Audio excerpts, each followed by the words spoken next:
అందరికీ మన ప్రభువును రక్షకుడైనటువంటి యేసుక్రీస్తు వారి పేరిట ప్రత్యేకమైన వందనాలండి. ప్రియులారా, మన లైఫ్‌లో మనకిష్టమైనటువంటి వాళ్ళు ఎక్కువగా మనకి అనేకమైనటువంటి గైడ్‌లైన్స్ ఎక్కువ ఇస్తా ఉంటారండి. ఇలా ఉండండి, ఇలా ఉండొద్దు, ఇలా ఉండకూడదని చెప్పి. అదేవిధంగా మనం కూడా ఎవరైనా ఇష్టపడ్డామనుకోండి, వాళ్ళకు కూడా సహజంగా చెప్తా ఉంటాం. అది దేవుని ప్రకారంగా, దేవుని చిత్త ప్రకారం ఇష్టమైతే ఓకే. కానీ లోక సంబంధంగా కొంతమంది తమ్ముళ్ళు, చెల్లెళ్ళు ప్రేమని ఇష్టంగా భావించి ఇంక రకరకాలుగా వెళ్తా ఉన్నారు. వాళ్ళ గురించి మరి దేవుడు స్ట్రెయిట్ ఫార్వర్డ్‌గానే చెప్పారు. అది మంచిది కాదు అని.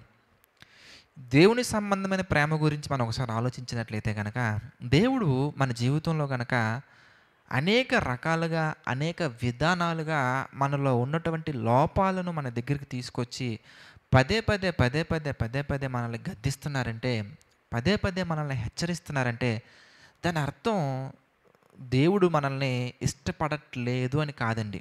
ఒకసారి మనం చూద్దాం. సామెతల గ్రంథం మనం చూస్తేనండి, 3వ అధ్యాయంలో ఒక మాట మనకు కనబడుతుంది. సామెతల గ్రంథము 3వ అధ్యాయము 11, 12 వచనాలు మనం ఒకసారి ఈ సందర్భంలో మనం జ్ఞాపకం చేసుకుందాం.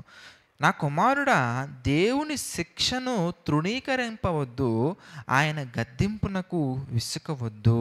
12వ వచనం మనం చూస్తే, తండ్రి తనకిష్టమైన కుమారుని గద్దించు రీతిగా దేవుడు తాను ప్రేమించు వారిని గద్దించును. చూసారా? ఆయన ఎవరిని గద్దిస్తారయ్యా అంటే, ఎవరినైతే ఆయన ప్రేమిస్తున్నారో వాళ్ళనే గద్దిస్తారండి. మనల్ని దేవుడు మనలో ఉన్నటువంటి లోపాన్ని ఎత్తి చూపుతూ, ఆయన ఎత్తి చూపే వ్యక్తి కాదు. కానీ మనం అలా భావిస్తే దానికి ఎవరు ఏం చేయలేరండి. సేవకుల ద్వారా, వాక్యము ద్వారా, సోషల్ మీడియా ద్వారా, పాంప్లెట్స్ ద్వారా, ప్రసంగాల ద్వారా దేవుడు గనక మనలో ఉన్నటువంటి లోపాలను మనకి చూపిస్తూ ఉన్నప్పుడు మనం ఆయన మాటకి విసుక్కున్నామంటే మనం ఎంతో నష్టాన్ని తెచ్చుకుంటామండి. అలా విసుక్కోకుండా మనం గనక దాని పట్ల మనం శ్రద్ధ కలిగి ఆయన మాట విని ఆయన గద్దింపునకు లోబడి గనక మన ప్రవర్తనను మనం మార్చుకుంటే ఆయన మనల్ని ఇంకా ప్రేమిస్తారండి. ఇంకా ఇంకా ఇంకా ప్రేమిస్తారు. కొన్ని సందర్భాల్లో మన వ్యక్తిత్వం ఎలా మారిపోయే అవకాశం ఉంటుందయ్యా అంటే, మనం ఆయన గద్దింపుకి లోబడటం మాని, ఆ గద్దింపు ఏ రూపంలో అయితే వచ్చిందో ఆ రూపాన్ని మనం నిందించే వాళ్ళగా, అవమానించే వాళ్ళగా ఉంటాం. ఉదాహరణకి మీకు సింపుల్గా అర్థం అవ్వాలంటే, సామెతల గ్రంథంలోనే చక్కగా దేవుడు ఎక్స్ప్లెయిన్ చేశారు. 9వ అధ్యాయం మనం చూద్దాం. సామెతల గ్రంథము 9వ అధ్యాయం కనుక ఈ సందర్భంలో మనం ఒకసారి జ్ఞాపకం చేసుకుంటే, సామెతల గ్రంథము 9వ అధ్యాయం మనం చూస్తానండి. 8వ వచనం మనం చూద్దాం. 8వ వచనం మనం చూస్తే, అపహాసకుని గద్దింపకము, గద్దించిన ఎడల వాడు నిన్ను ద్వేషించును, జ్ఞానము గలవానిని గద్దింపగా వాడు నిన్ను ప్రేమించును.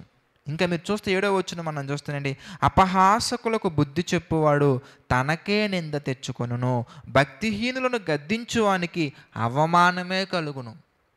మనల్ని ఎవరైతే గద్దిస్తున్నారో, ఎవరైతే మనకి బుద్ధి చెప్తున్నారో, ఎవరైతే జ్ఞానయుక్తమైన మాటలు చెప్తున్నారో, మనం వాళ్ళనే నిందించే వాళ్ళగా, వాళ్ళ మీదే మనం అవమానం వెళ్ళగక్కే వాళ్ళగా, వాళ్ళ మీదే మనం రూమర్స్ స్ప్రెడ్ చేసే వాళ్ళగా ఉంటే మనకి ఏ ఉపయోగం ఉండదండి. మనం భక్తిహీనులుగా మారిపోతాం. అఫ్కోర్స్ భక్తిహీనులుగా మారిపోయాం కనుకనే అలాంటి స్వభావం మనలో వచ్చిందేమో.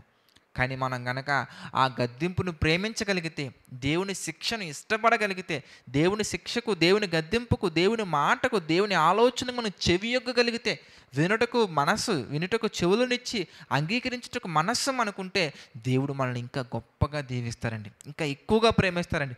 దేవుని చేత ప్రేమించబడటం అంటే అది చిన్న విషయం కాదండి.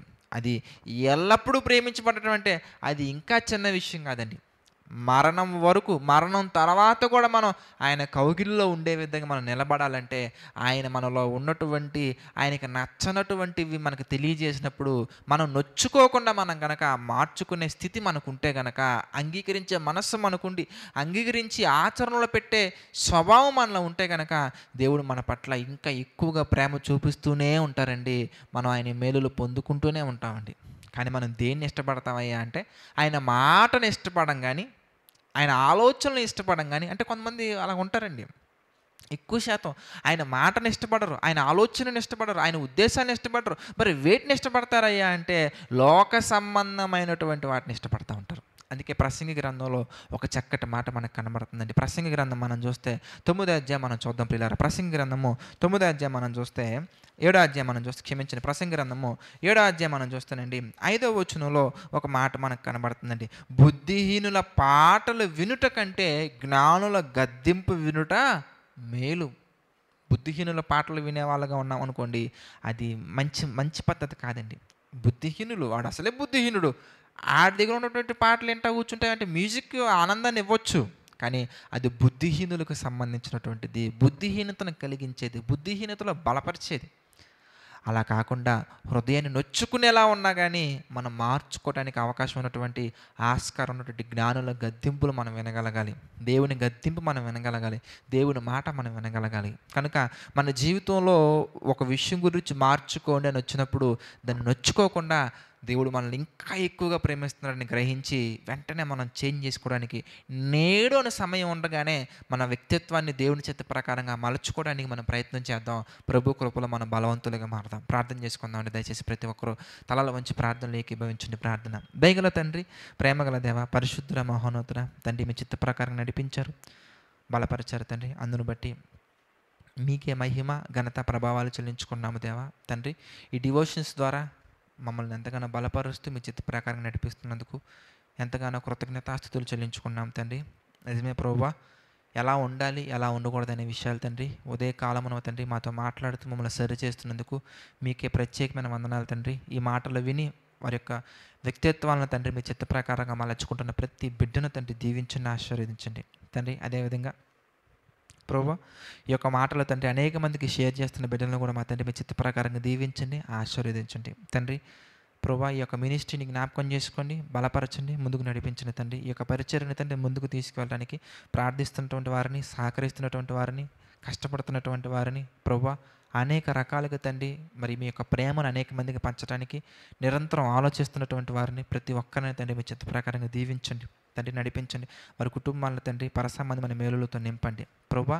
ప్రతిదీ మీ చిత్త ప్రకారంగా జరిగించమని వేడుకుంటూ సమస్త మహిమ ఘనత ప్రభావాలు తండ్రి మీకే హృదయపూర్వకంగా చెల్లించుకుంటూ మా ప్రభువును రక్షకుడైనటువంటి యేసుక్రీస్తు వారి పేరిటి ప్రార్థన అడిగి వేడుకుంటున్నాము తండ్రి. ఆమెన్. అందరికీ వందనాలండి.